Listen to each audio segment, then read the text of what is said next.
السلام علیکم جی۔ اچھا جی، آج اس ڈیزیز جس بیماری کے متعلق میں بات کروں گا وہ ہے ڈی ایم ڈی، جس کو بولتے ہیں ڈوشین مسکولر ڈسٹروفی یا مسکولر ڈسٹروفی بھی بولتے ہیں۔ یہ ایک جینیٹک ڈس آرڈر ہوتا ہے، موروثی طور پہ یہ بیماری جو ہے بچوں میں پائی جاتی ہے۔ یہ بیماری بچوں میں بھی ہوتی ہے مسکولر ڈسٹروفی کی، اور ایڈلٹ کے اندر بھی ہوتی ہے۔ تو ان میں شارٹ میں آپ کو بریف کروں گا۔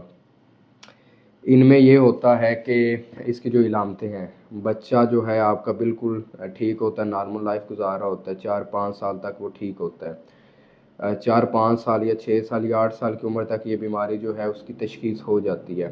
اس میں یہ ہوتا ہے کہ بچے سب سے پہلے ایڑی اٹھا کے چلنا شروع کرتے ہیں، ٹھیک ہے، اپنے پنجوں کے بل چلتے ہیں۔ اس کے بعد کیا ہوتا ہے کہ بچے گرنا شروع ہو جاتے ہیں، بچے چلتے چلتے گر جاتے ہیں، ایون وہ اسکول میں جاتے ہیں، اسکول میں گر جاتے ہیں۔ جو پیرنٹس ہمیں بتاتے ہیں وہ یہ کہ جی اسکول والوں نے ہمیں بلایا، وہ بتایا کہ جی بچہ آپ کا بار بار جو ہے وہ گر جاتا ہے۔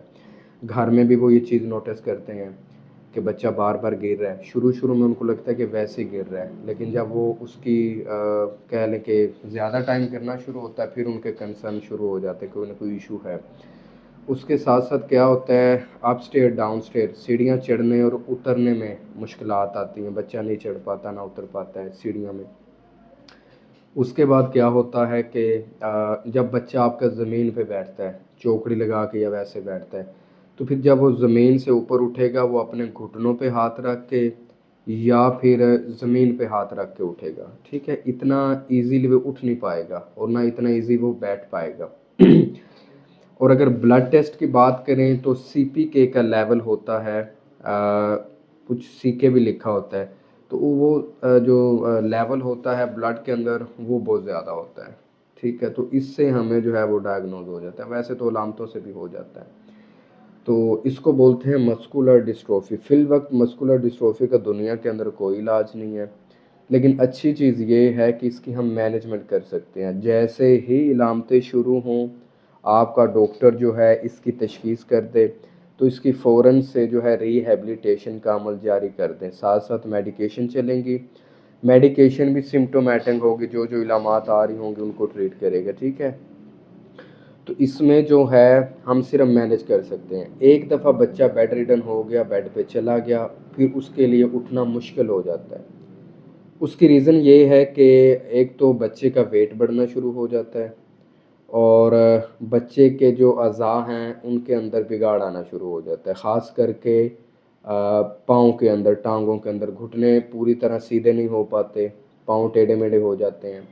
اچھا، پھر یہ بیماری آہستہ آہستہ جو ہے پہلے لوور لمب پہ ہوتی ہے، ٹانگوں کی کمزوری ہوتی ہے، پھر آہستہ آہستہ بازو تک، ہاتھوں تک یہ جو ہے وہ آ جاتی ہے۔ بچہ اپنی بازو کو ایسے اٹھا بھی نہیں پاتا، ایون اس نے اپنے سر کو یا کان کو کھجانا ہو تو وہ ایسے کر کے کھجائے گا، ٹھیک ہے، اپنی بازو کو بھی ایسے ابو ہیڈ کوئی موومنٹ نہیں ہوگی، ٹھیک ہے۔ تو اسی لیے اس کا بر وقت جو ہے اس کی مینجمنٹ ہونا وہ بہت ضروری ہے۔